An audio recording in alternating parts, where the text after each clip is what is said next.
Hey folks, welcome to Surfing Stuff. My name is Karl Coates, and today I bring to you an interview I recently did with South African surfing legend Chris Knutsen. It was a fantastic interview. What a great character, man! And if your name is Shaun Tomson, listening to this, Shaun, the challenge is on. Enjoy the interview.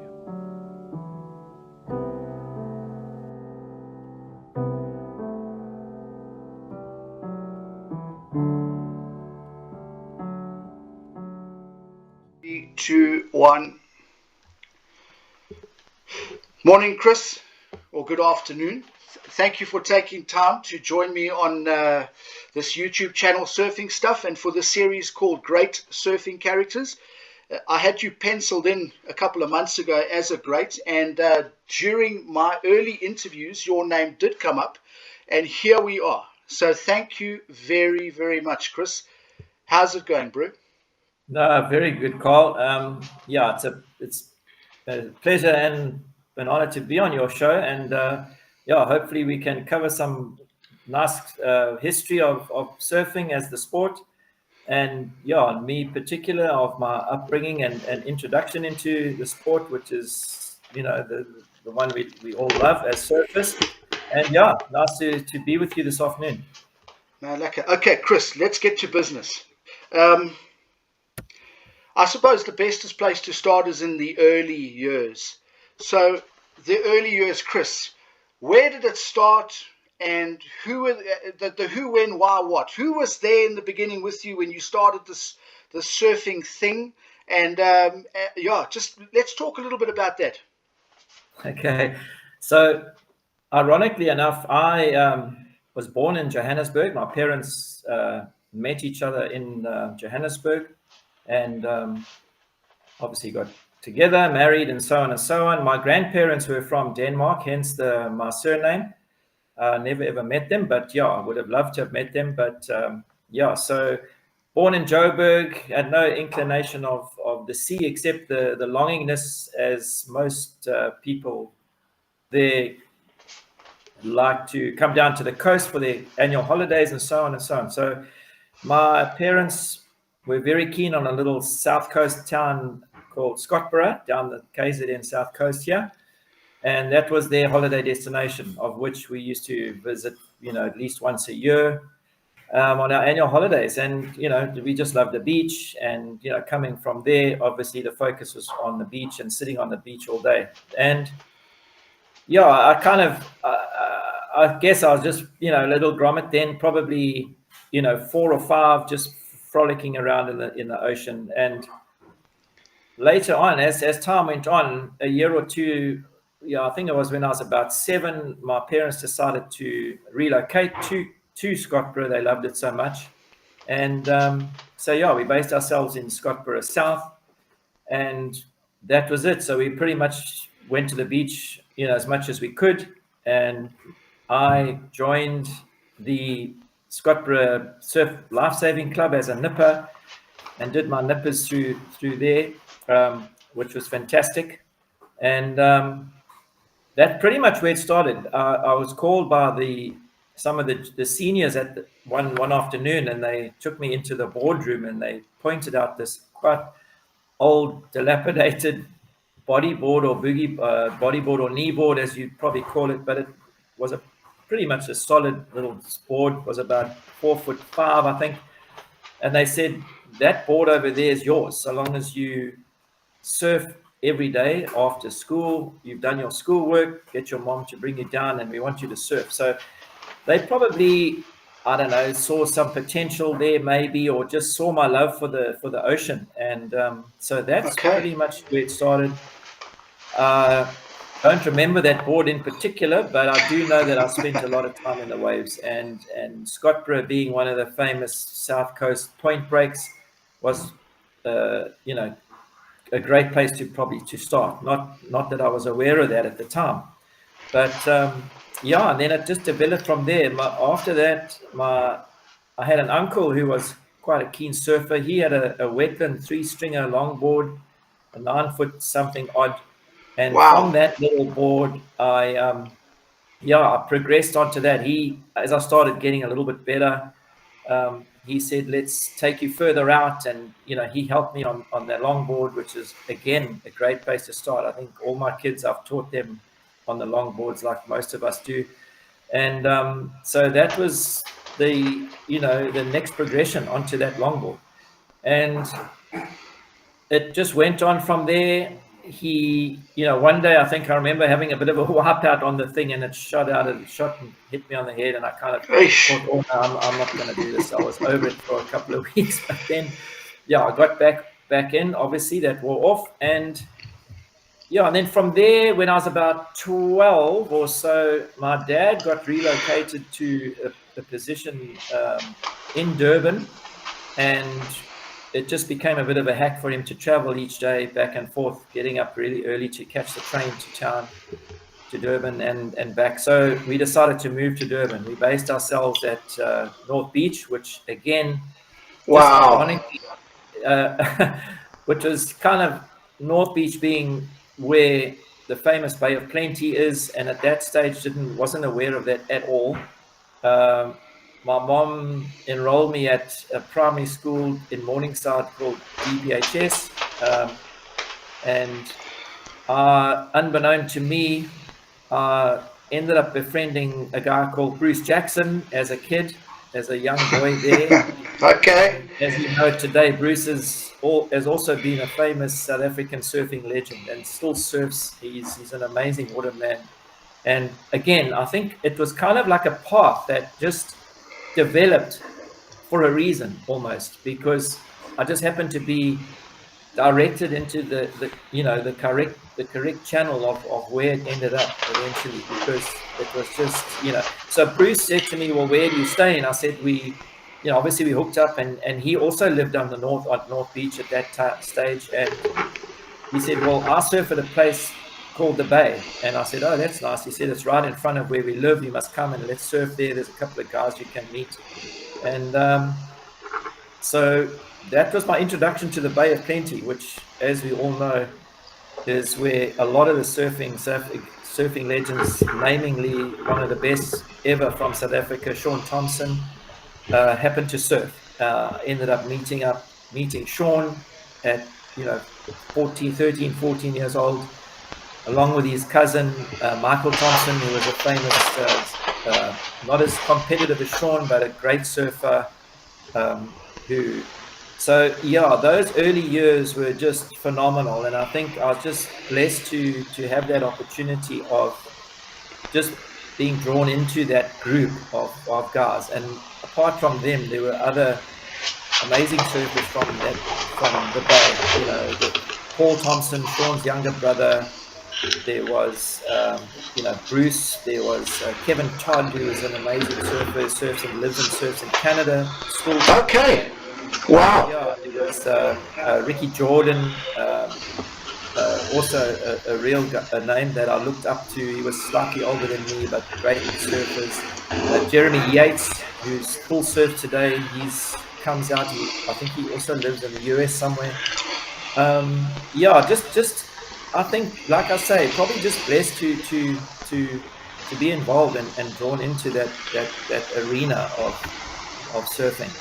Chen Sagnelli, Wayne Shaw, just names that are still around that have just made names for themselves as well. Wow.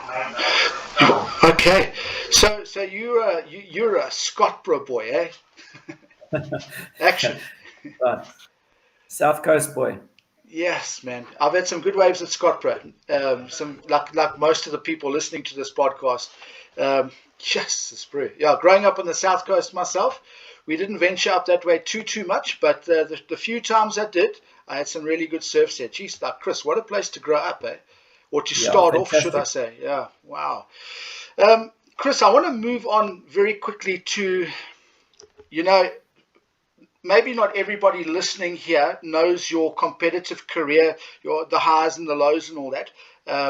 So let's spend a couple of minutes just looking into this. I know, we could go down rabbit holes all day long speaking about different parts of it, but there's a couple of things I want to bring up in your surfing career.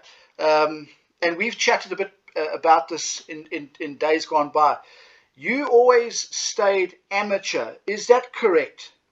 That's correct, yes. Yes. And then in your, not to belittle or diminish anything from your surfing, but from that aspect, I want to talk to you about your heaviest losses, competitively.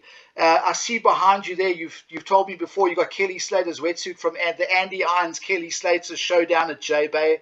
Did you in your career have anything like that with the guys in your era? Then I want to move on to your biggest wins, and then we'll go from there. So, Chris, your surfing career, how many titles do you have? And yeah, let's just roll into those things that we spoke about. Yeah. Yeah. So, again, not sort of realizing it, Shaun Tomson became, I think, 6 times world professional surfing champion. He won the Knutsen 500 and numerous times as well. So surfing daily with guys like him and around other guys at the Bay was kind of where competitive surfing started. And well, in terms of Durban, I think, or just grew and developed, and it was hungry. The guys were hungry to compete against each other. We used to surf free surfs almost like they were heats. We'd watch each other on a wave and say, oh, well, I think you got about a 6, or you got a 5, or you got a 10. And we just go out there and want to beat our mates, just. So that's where I think my competitiveness and drive to want to compete and that sort of drive to want to win when you do compete developed. And yeah, if you so my first ever event was obviously South African Surfing Champs. I think that most amateurs will start off with, and we had a division which is 14 and under 14, which was the boys division. I think that year it was in Durban. The first time I surfed it as a boy, it was held at North Beach at that time. It was probably, it was a good solid swell, 8-10 feet sets. Wow. Jeez. And yeah, so it was challenging, but everybody went out there, and I ended up winning that title that year. So that was, I'd say, as a first big win, being on the stage we were under 14, so I could have been probably 12 or 13 at that time, or close to 14. So you're just so stoked as a Grom to stand up on that podium and win a gold medal, So I'd say, not that I remember it too well now. It's a good few years back, but I would have, I know that probably was one of my best wins. And then losses, yeah, we all have those horrible losses. And especially the seconds are the worst ones, because you're just so close to being the winner and you just get pipped at the post, as they say, And I think the first one that comes to mind was there was a Pro-Am event in Durban that was sponsored by Bear Clothing, which was the late Barry Wallens, who was an amazing person in the surfing world, who contributed a lot to surfing and in the clothing industry. So he had an event called the Bear Cotton Classic, which, even as amateurs, we were allowed to surf the Pro-Am events. Okay. So as much as, amateur for me was purely obviously on the SA Champs side, but you could have surfed events. You were allowed to compete, you just weren't allowed to take the prize money. When you were professional, the prize money was an earnings, basically. So in those old days, it was very strict in that way, that if you were as an amateur, you couldn't take it. So, but anyway, the Bear Cotton Classic, it was also at North Beach that particular year, and I surfed through the rounds and ended up in the final against another legend of a surfer, South African surfer, Craig Sims, who now lives. Okay. He's a goofy foot surfer and also was a friend of mine, and all of us competitive guys. Amazing personality and a great surfer, and difficult guy to beat. Pretty much like, Michael Burness, whose dad ran the Gunston. Michael, as a goofy footer, very hard to beat those backhand surfers on their backhand, on good right-hand break. So we ended up in the final, and those days, they never used to, unlike today, they announce the winner. In fact, it's so well in advance now that you know who's won the heat before the final ends, because they give you the scores as you go along. But in those days, it was kept secret. They never told you who won. You had to rush up to the old caravan where the totalizers used to place the heat sheet on the little window, and you'd say, first, I'm through to the next round. So it was all heart in the mouth story. So at that, by the time the final comes, you're obviously standing on the stage. You've got all the sponsors. You've got all these people standing, on the promenade. And in Durban in those days, it was phenomenal how the crowd and public used to support those events. So there was tons and tons of people, and you kind of just standing there, and they say eventually they thank everybody, and you kind of come on, and they get down to it, and then they say, well, in second place, Chris Knutsen, and you're going, oh my gosh. So because you just know that all the screaming is not for you coming second, it's because they know the guy who's won, and they're screaming for the winner. So yeah, a second maybe is, for me personally, maybe as good as 20th. I'd rather come 20th than not bother to come second. A silver's just not to be sort of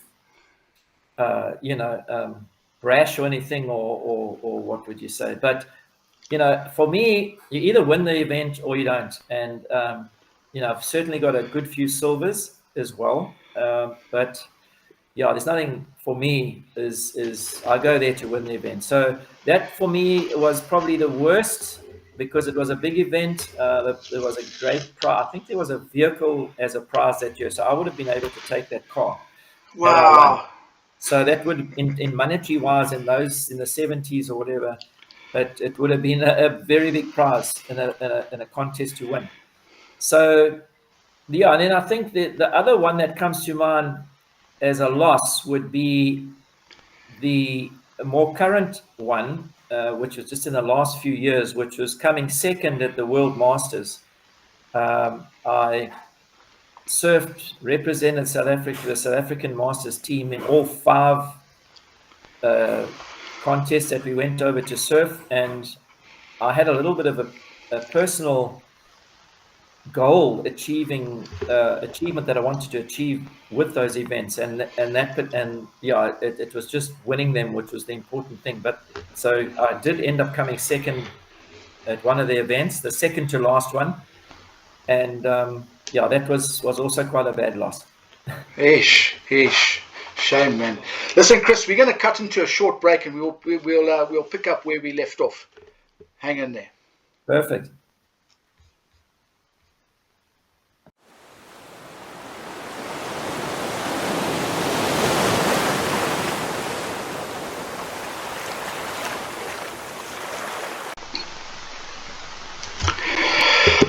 Chris, I want to now just ask you, you've just spoken to us about your competitive career, heavy losses, great wins.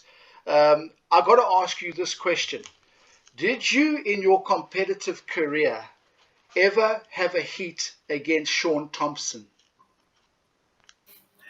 Yes, I certainly did. And that was probably also one of quite a sensitive one in terms of a loss, because, well, obviously everyone knows the outcome, but we just spoke about the losses. So I hope everyone's not shouting, yes, Shaun, the famous Shaun. Yeah, I respected Shaun a hell of a lot. He was an amazing surfer, and shame. So that, yes, I did, to answer your question, and it was in an amateur event, also SA Champs, down at Eastern Beach in East London. Nahoon Beach was normally earmarked for the events in East London, and it was just out of control. So they moved the event to Eastern Beach. We were in the junior category at that stage, and I always had a little bit of I think everyone wanted to beat Shaun, because he was such a competitive guy, and his father, Ernie, was very much driven behind his competitive and surfing career. So to a point where I even more so wanted to beat him, because one of the days leaving the beach at the bay, I'd actually just bought a new board from Michael Thompson, his cousin, and I was on my way home, and Ernie called me over and he said to me, he said, just come here, and I want to tell you something. So I said, yeah, hi, Ernie. Anyway, so he, just at that point, Shaun had just taken off on a wave at the bay, was surfing, and he pointed, he said, you know, that's Shaun. I said, yes, I know, I've been surfing with Shaun, and, you know, he's amazing and everything else, and yeah, now one day I want to surf against him. And he said, no, I'm sure you will. But he said, you're going to have to do a lot of work, because he is good and proud father as he was, and so should I be too, I'm sure. And he said, you know, one day maybe you will surf as good as him. And I said, okay, well, let's see, and I'll keep. So he said, keep practicing, and that was an inspiration for me also and a drive for me to really, you know, push myself further and try and achieve the most I could. So it ended up, yes, we had this SA Champs. We ended up in the final. I think those days it wasn't a man-on-man event. There was four or six guys in the finals in those days, and Shaun and I were part and parcel of that. I can't really remember who the other guys were, because I was more focused on trying to beat him. And yeah, after the heat had ended, we came in, and you know, I was very, very luckily and amazingly supported by the guys, famous surfers in our day, like Errol Hickman and Michael Ginsberg and Durban boys like that, and who also were just amazing people and mentors. And you know, they were sort of on my camp, as you would say, and on that particular event. And they said, oh, you know, it is really close, and all the rest of it, and it could go anyway, but we think you got it. So again, at the end of it all, it came out and said, on a split decision, the winner is Shaun Tomson. And okay. I guess that could be my worst loss, really, because it was beating a hero, a legend, a South African surfer. And you know, I'm happy to take Shaun on right now. Actually, I'm still pissed off about that. So Shaun, if you're out there, I'm throwing in the gauntlet, and I'm in. Let's have a good maybe a session at J Bay Super Tues. I'm on. Yeah, wouldn't that be great? Wow. You know, maybe one day we can get Shaun on the show here on this podcast, and we can get Shaun's perspective on the whole thing. That'll be pretty cool. Yeah. Anyway, Chris, I want to move on just very quickly. To change the topic completely, music. In your cab right now, what's on your playlist? Who's there? What do you listen to, bro? Well, right now, I listen to Talking Heads. I listen to Peter Frampton. I listen to Steely Dan. I listen to Sting. I listen to, funny enough, Queen. I love Queen. I'm not gay, but I think he's an amazing musician aside from everything else.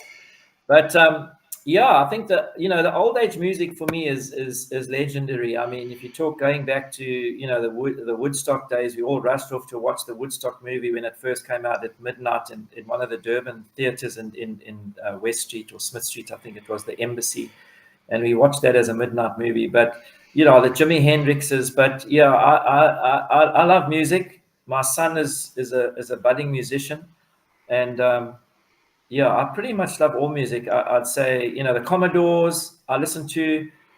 I'd say, yeah, people probably won't even, well, some people will know who those guys are. In terms of, yeah, the rock bands, Hendrix, like he's me. I just think he's so talented, you know. Jeepers, who else? Yeah, I'm not into the new techno stuff, but I must say my son, some of the songs he plays are really good.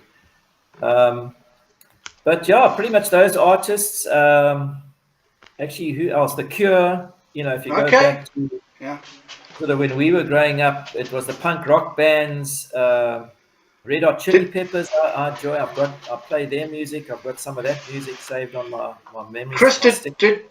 did you ever listen to a group called Stiff Little Fingers by any chance? Yes, I did actually. Okay. Yeah, when you said punk, that just popped in my pip straight away, and I just thought, yeah, Yeah, maybe you have. Yeah. Okay. and also what is Okay. that other group? It brings back a lot of surfing memories. Oh man, they're crazy. Anyway, if they were that good, I should know them. No, they are good. But they play the rock lobster song and Oh, the sitting in a B-52s. B-52s. I tell you Yeah, what, geez, yeah. I love them. I just love them. Ah, Yeah, cool, man. classic. I was sitting in my Beetle down waiting for a heat to start down in Cape Town at Komiki, pouring rain, howling southwest with another friend, Durban, friend of mine, Dion Bosman. We were Okay, waiting bossy. for the Yeah, heat to start, and as kids, we always try to put the biggest sound system we could in those days in our Beatles. yeah. And I remember that the Rock Lobster song was playing, and we had that thing blaring just before the heat, and it really fired us up. So yeah, B-52 is a good one. No, one time. And the last band you saw play live? We were, yeah, in Durban used to have a good few bands. I remember going to watch In Excess with my wife. It's one of the That bands she likes. okay. Unfortunately, he passed away. I saw In Excess live here in Durban. I saw Michael Jackson here in Durban at the Kings Park Stadium, which was totally amazing. That The NXS concert, that was I went to that too. That was at Westridge, at the tennis Yes, the grounds. Westwood That's right. tennis stadium. Yeah, Yeah. Okay, so you were and there, eh? Wow. yeah, we were there. Everybody was So there. maybe you were sitting right in front of me or right behind me, Carl. Yeah, a little snot-nosed peckerhead full of beer making a noise. Yeah, that was probably me. Yeah. Yeah. But yeah, we were quite fortunate to see a lot of live bands. I think we also saw who else was here? That guy that sings "Summer of '69." He was here. Oh, Brian Adams. Brian Adams, Okay. the Red Wine Group. What's that? See, my mind's going. UB40. The guy that UB40 also at Kings Park. So, but okay. unfortunately now, the guys come out here, the artists come out here pretty much perform only in Joburg and Cape Town. Durban seems Okay. to have fallen off the map, unfortunately. But yeah, We speak about music. Growing up in Margate, Mugabubwe on the south coast, geez, like we had nothing happening there, obviously. So we had to trek to Durban, the Village Green. I remember yes. seeing Rodriguez there when he came out the first time. Oh wow. And then now living where I do live in Trondheim in Norway, it's just like the complete opposite. You know what I mean? Here, a little while ago, Springsteen came through. He played here. Metallica played here. Oh, I saw Pat Metheny even. I like a bit of jazzy type music. I saw Pat Metheny play. David Crosby, he snuffed it wow. just a little while ago. Yeah, so it's just amazing how, if you're in the wrong place, you don't get to see all the good stuff. Hey, crazy, eh? Yeah. Yeah, but you had the Palm Grove, which was like we as much as Durban had everything and surf and competitive and Shaun Tomson and everybody else. We spent weekends down the coast purely to go jawling at the Palm Grove. No ways. Wow. Yeah, I haven't heard that name for flippin' yonks. The Palm Grove. yeah, Jeez. and that was that's another the things that used to go on there. Thank goodness the teenage years are over and done because you know we were like falling over ourselves, pissed as anything. And Lister Segnelli, I remember one trip back to Banana Beach where my friend's parents had a cottage. Lister Segnelli and I had decided we had the old famous 1971 combis, and he and I decided to get onto the roof of the combi and hang onto the board rack all the way back to the house. So how we managed to Oh, stay on the car, I don't know. I think they had to break our finger to frozen to the bone because it was 1 o'clock in the morning thereabouts. But jeez. yeah, so I'll never forget the Palm Grove, and we used to go there with the famous Anton and Mark Brodovich brothers, and Okay. the queue was like all these clubs you sometimes see on movies, and I'll just mention this because it's quite hilarious, and Ant will remember this, and specifically Mark, is when we used to go to the draw, we used to say, oh, we better go early because it's busy and crowded. And they said, no, Ant said, no, don't worry. It's all organized. So we get there and there's this half a kilometer queue all the way down the road. We walk straight to the front. Bouncer looks at us, looks back inside. He says, okay, straight in. And as we walk in, there's a live band playing on the stage, and they finish the song. And the next song they play is "The Boys Are Back in Town." Oh, okay. And we used to just get each other, no dollies and chicks involved. We used to get each other arms raised, just circle and just pogo the night away. It was unbelievable. Wow, jeez, like, Thin Lizzy. That was Thin Lizzy. That was it. Yeah, that was classic. Wow. So Ant had his mark there, and I think he still does. He's an amazing guy, amazing mentor for me too. In our Masters World Champs that we went on, he was our coach, and yeah, a lot of time for him, and he's done a lot for my surfing in the later years. Ah, fantastic, man. Yeah. Hey, funny you speak about master surfing. I saw on Instagram that Gary van Veringhem, Heather Tyrell, and the other lady, I forget her name. Forgive me. Mentasti. Yes, Tash Mentasti. Tash Mentasti. I believe that they are over in El Salvador as we speak, I believe, yeah. Oh, wow, yes. So I got called. So as I said, when they created the ISA Surfing Association, Fernando Aguero, who formulated the ISA a couple of years back and has done an amazing job, because he's just recently, I think last year was the first year, his dream was to launch the ISA into the Olympics and bring surfing into the Olympics as a sport, which he did. But yeah, like I mentioned, I competed in 5 of those events, and in fact, you believe it or not, my best roommate was Heather Clark. So Heather wouldn't stay with any of the young guys. She was too a bit worried what would go on, and she was focused on winning. So she wanted to be with someone who was a little bit focused on surfing and not too much of the jawling, and there for a reason. So Heather always, and I was a bit of the oldest guy there, so she chose to go with the old fox, and so Heather and I on most of those events hooked up together and shared the room together. But yeah, one of those events was El Salvador, and in fact, quite funny you say that. I do know the events in El Salvador this year, because Greg Emsley called me about competing and going over to surf in the event, and I just like I mentioned earlier, I had a little bit of a goal in my plans for those events, and I pretty much did achieve that eventually. So yeah, I'd pretty much done what I wanted to do. My bucket list had been completed. So, and also, the cost factor, they wanted, I think, 75K for the trip per person. And I know Gary had quite a few fundraising events, which I pulled it off for him, which was fantastic. And but I just couldn't afford to do that. And yeah, I have my own business too, and it just was too busy. And like I say, I would have loved to have gone, loved to competed. When he called me, I kind of was, should I just make a plan and do this or whatever? And eventually I just chose not to. But yeah, I wish them all well. And if it's hopefully live, I'll certainly be watching them and punting for South Africa. Okay, to do well, and for them to do well there. No, excellent. Chris, we're gonna cut into a short break once again. We'll pick up shortly.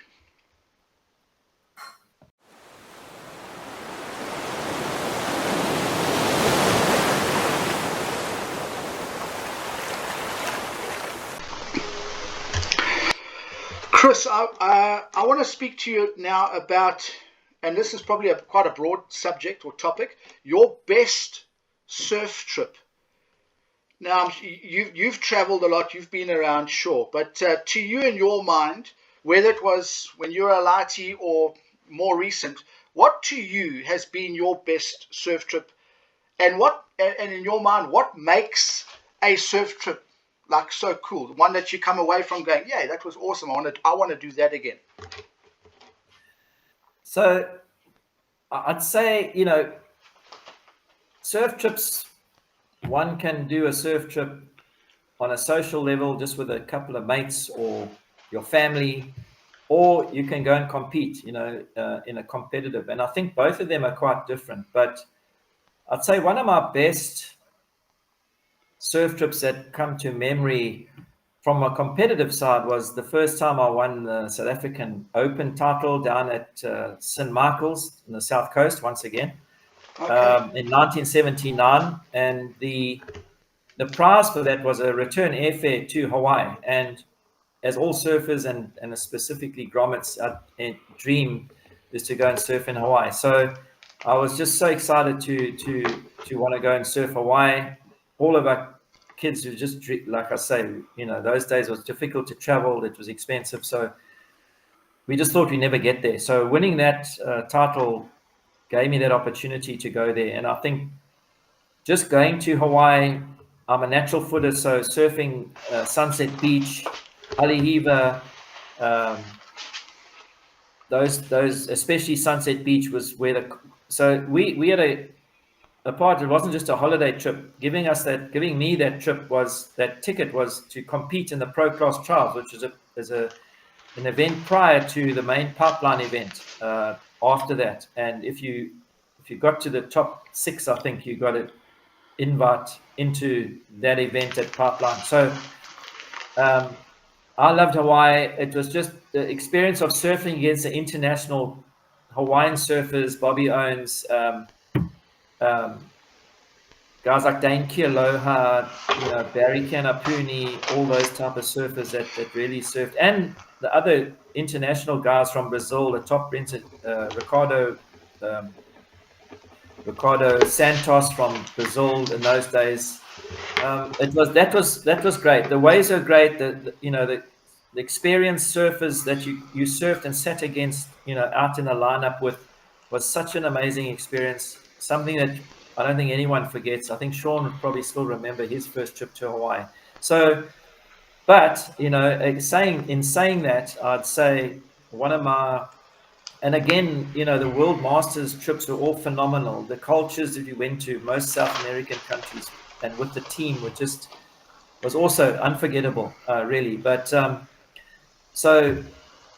but on a sort of surf trip, I'd say one of my other best surf trips that comes to mind was one of 2 that I did to the Mentawai Islands with a group of friends.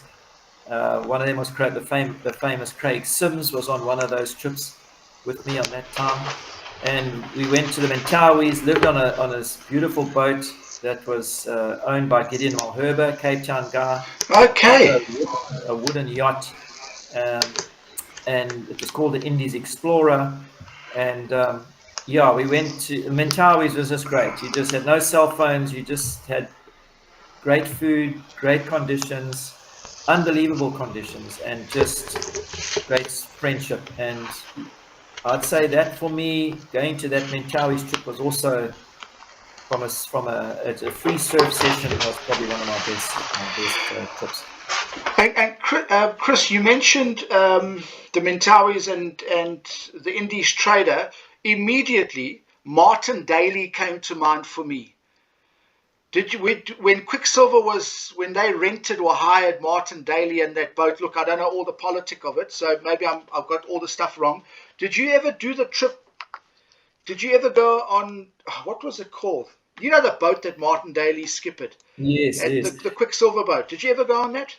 No, I wasn't really much involved with Quicksilver as a brand, even as a kid. I was sponsored by Instinct in the very early days, Reef wetsuits and stuff like that. But the Quicksilver group. But no, and unfortunately, it was probably a good thing, because when they came over there, they were quite dominant, and it was a little bit commercial, because they had all their team riders and the likes of, I don't know, I'm not too sure if Kelly was on there, but all the other top Quicksilver guys were there. So it's a little bit chaotic with those guys around. So fortunately, with respect, I'd say I'm glad I wasn't there when they were there. But I never went on that boat. But we did surf. We were there when the Rip Curl guys had come over to do, because all the top brands used to take their team guys. I'm sure they still do. So I think I surfed at HT's, which is a very good barrel right-hand break in Mentawais with what's that guy, Dean Morrison, who was one of Okay. the guys. Really, he was on the tour for a while. Great surfer. So yeah, but to answer your question, no, not on that particular vessel. Okay. And have you yes, I'm just thinking. And Transcar, does a Transcar rank up in any of your bestie surf trips, your best surf trips? Yes, it does. We were coming back from the Bink Ribbink, Ryan Ribbink, who does a lot of surf tours these days, or it's part of his business, is doing trips to Mozam and fishing and diving trips to Mozam and that. So I got a lift with him. Was getting a lift with him back from East London, the Hoon SA Masters Champs, not so long ago, about 3 years ago, 4 years ago maybe. And I had been down to the Transcar at Surf Coffee Bay at Dave Mulherber's got a backpackers down there, and we spent Springbok team spent a couple of days there on a training camp once, and that was great. But this other particular trip coming back, Ryan is quite chases the weather and everything else, and his brother Karl had actually given him a call and said, listen, he's stopping at a place called Ndumbi, which is right near Coffee Bay. And the waves look like they're going to be cooking in the morning. So we left East London at 4 a.m. We arrived at Ndumbi at just before 8, parked on a hill, and as we parked on the hill, the set came through, was blowing northwest offshore. A whole pot of dolphins came through, and it was like looking at a picture. Honestly, it was perfect. So yeah, Transcar also phenomenal place to be and visit if you can. Yeah, you speak of Ndumbi. The last time Linnea and myself, and at that time we only had one child, we stayed at, oh goodness, what's the bloke's name? Is it Justin Saunders? He's got a swell Eco Lodge. Yeah, we stayed at his spot and surfed a little bit. Wasn't that good that weekend that we were there, but yeah, it was a great getaway. It was really nice. Yeah. Right now, Chris, this to me is the my favorite topic. Having dabbled in surfboard shaping before, I had in my mind, I was going to be the greatest shaper ever, better than PD, better than Errol, better than anybody. And I totally didn't last. I've probably got about 50 boards under my name, and that's about it. And then financially it ran out of steam, and then that was a disaster. But I want to speak to you about equipment. It excites me with that whole thing. Chris, in the early days, what did you start off on? I know you mentioned a triple stringer wetland. But what was your first custom board? And then, let's talk about that. And then I want to fast forward and speak about what you're using today. From wetsuits to fins. What fins are you using? Whose boards are you riding? So let's start in yesteryear and then work up to where you are today. Okay, so I think my very first board custom board was a 4'8" maybe Safari. Okay. It was, when you say a surf, again, I'd say it was pretty much like a little, like a little knee board, but it wasn't really, because it was custom made for me. So I wasn't a knee boarder at all. So I don't know why I sort of say it like that, but it was just a nice small little board. I always remember red rails, red bottom with a clear top, with a nice pin line on it. And I got that, my uncle, who was very much of a mentor in my early years of surfing, like I said earlier, he bought the board for me as a birthday present. And we went down to Hospital Road there and fetched that board. And then pretty much after I'd had that board, I developed my whole young surfing career right the way up on safari boards mainly. I won, I'm not sure if it was the Gunston Amateur or what contest it was, but I won a contest where it was sponsored by Clover Dairies. I think Clover Dairies may still be around. And that was a brand new safari as well. So I was just kind of stoked that I was really kind of, in hindsight, riding safaris. And then when I got that board, Graham and Spider Murphy, Graham Hines, decided to sponsor me. So my early years, right the way up to, I've always had safaris. I believe that I would say that I'm a safari guy. Love Spider as a shaper. He's a good friend. He is an amazing shaper, like all the rest. But just had that little touch, and I don't think that I ever had a board from Safari that didn't go. I actually worked at Safari as a youngster, a teenager for a while when they were in Somsu Road. I used to do airbrushing and a few other things, and used to work on Martin Potter's board, another fantastic South African surfer who did amazingly well, won a world title. But yeah, my board, so Safari, and then over the years, like I say, I was mentored by Errol Hickman, Peter Daniels, which I was just so blessed to be, honestly. If I think back now, and I didn't really realize how lucky I was, because all that influence, I guess, was instrumental in how my career ended up, thriving, because I just had all the tools. I had everything. I had the best boards, and I rode one or two of Errol's boards. They were amazing. Another fantastic surfer or shaper and artist and craftsman was a guy called Robbie Ponting. That's right. Yes. Yeah. Yeah. He lives. I believe he's living up here somewhere at the moment, but spent a lot of time living at a farm at Jeffreys Bay. He used to do all billabongs designing and shop fitting for Sharon, but also was an amazing surfboard shaper. And I have a 7'6" Robbie Ponting gun in my roof here, which I've just kept as a memento, because it's just something that's, it's a collector's item. You just don't get them. He stopped shaping. So, yeah, but primarily I'd say Safari was what kicked off and sort of saw me through my whole beginning of my competitive career. At the moment, I still have a few safaris. I think let's quickly recap on the World Masters champs, which were in the last 10 years.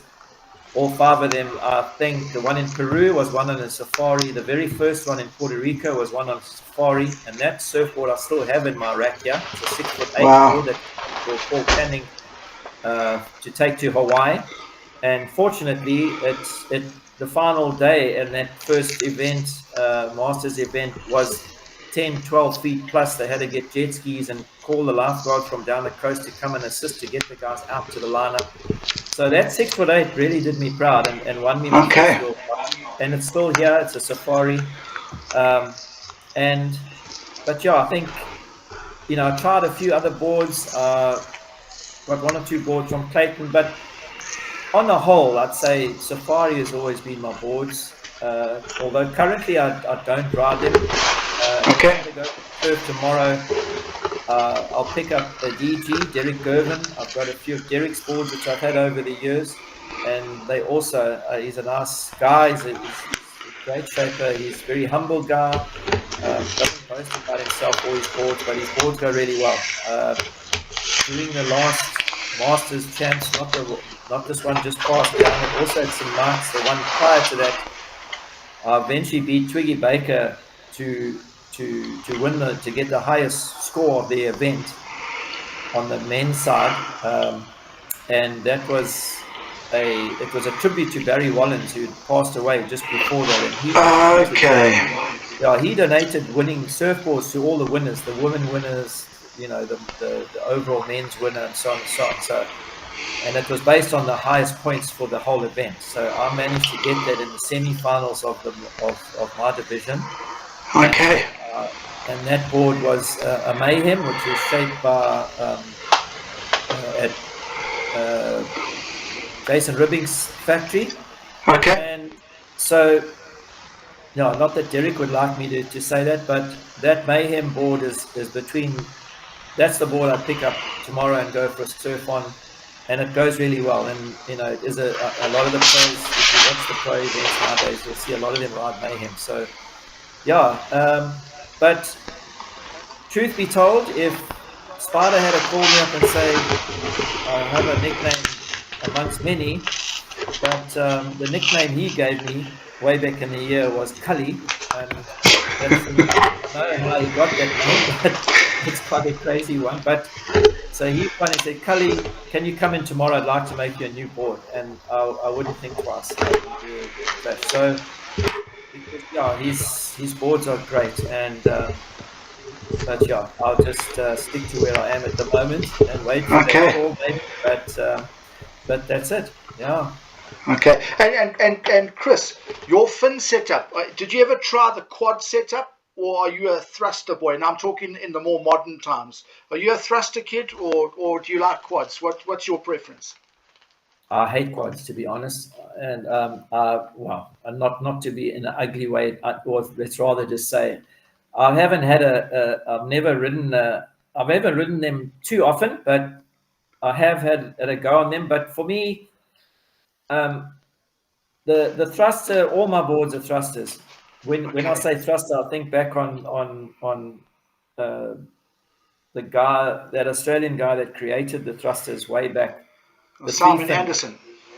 Simon Anderson, and I remember sort of vividly remember a video of him when he launched the thruster. He was competing in an event in Oz, and he was in this tent having acupuncture before the final. Anyway, it was the first time, and they said, "Oh, this board's not going to work." You know, it was coming from the single fins, and then they came out with a big single fin with these little sort of trailing fins on either side. And then he obviously developed, well, let's just have three fins the same. And they just said, oh, this thing will never work. Anyway, he won that event hands down. He was just, and that sort of reminds me of, and the boards haven't changed since then. If you look at the thrusters today, or try setup, as they want to, various names, they give them, three fin setup, whatever. But thruster was the original thruster, like you say, that Simon developed. And well, let's be honest, you know, and it's been so tried and tested. There's 5 fin setups and all the rest. And yes, they go, and I'll bring back Shaun on this one. So there was an event, there was a sort of an evening down at the Mike Lamont's Rip Curl shop at Jeffreys Bay once. And Shaun was wandering around, you know, in amongst the crowd, and someone went up to him and said, so Shaun, surfboards, what do you think of these new boards? And I think one of these new sort of short boards had come out, and Kelly was, you know, playing around on these boards, and he said, what do you think of all these boards? You know, where do you think they're going to go, and what will happen with them? Do you think they got legs? And he turned around and he said, you know what, go and look at the next, watch the contest. It was a big pro event, probably the Billabong at the time. And you tell me, of all the surfers that walk down to paddle out in the channel, the keyhole, what boards are they carrying? And when one of them wins on one of those boards, I'll say the board's got legs. Other than that, it's the same thruster that you'll see them carrying. And even today, you watch any of these contests, the Johns, the Italos, the Felipes, honestly, and that was such an accurate assumption of fins and boards. You know, you're talking about fins. That is just, I think, there to stay. You know, all these other are sort of little gimmicks. The twin fins, even, you know, the twin fins today, I have a twin fin there. It's a balsa wood twin fin, but I don't ride it. It just sits there. But I love the twin fin days. If anything, I'd say the next best board for me would be a twin fin. Okay. Wow. And because those boards were just amazing. I mean, Mark Richards surfed at Sunset Beach on famous South Africa Australian surfer who competed in those days with Shaun and that too. And there's actually a clip of Shaun and him on the same wave. He dropped in on Shaun. He didn't realize he'd actually dropped in on Shaun at Sunset Beach, and Shaun pulled into the barrel behind him and came out. But what I think, diversifying a little bit here, but just because of the twin fin, he was riding a twin fin at Sunset Beach. So, but as of today, yeah, thrusters for me, you know, play around on things, but when it gets serious and you're about to paddle out in the heat, the Thruster. is yeah. Fantastic. Chris, thank you very much for your time today. It's been, you know, we could talk all afternoon long. I know that there's probably rugby on just now. It's been wonderful. Any parting shots to the folk listening here? Yes, I think, I've been surfing for 60 years pretty much. And I think if you live near the ocean and you don't enjoy the ocean for what it is and what it can offer in terms of enjoyment and just learning, learning about the ocean, the currents, the ocean life, the sea life, and all that, then you're really missing out on a big part of your life. So for people and for little young guys that are keen to surf, just get out there and surf, promise, because once you start surfing, I don't think you'll ever stop. It's just something that you grow with, and it becomes almost like a religion. It's just because every time you paddle out there, there's a new experience to be offered, and I look forward to it every time I surf, trying to do new turns. But so for the people out there, if you live anywhere near the ocean where you can get a board or get even a whatever, just line on anything that you can paddle on, a boogie board, whatever, put flippers on, just get out there and enjoy the ocean, because if you don't, you're missing out. So those are nice words, Chris. Chris, once again, thank you for the interview, and we'll catch up soon. Pleasure, Carl. Anytime. Lekker bot. Ciao.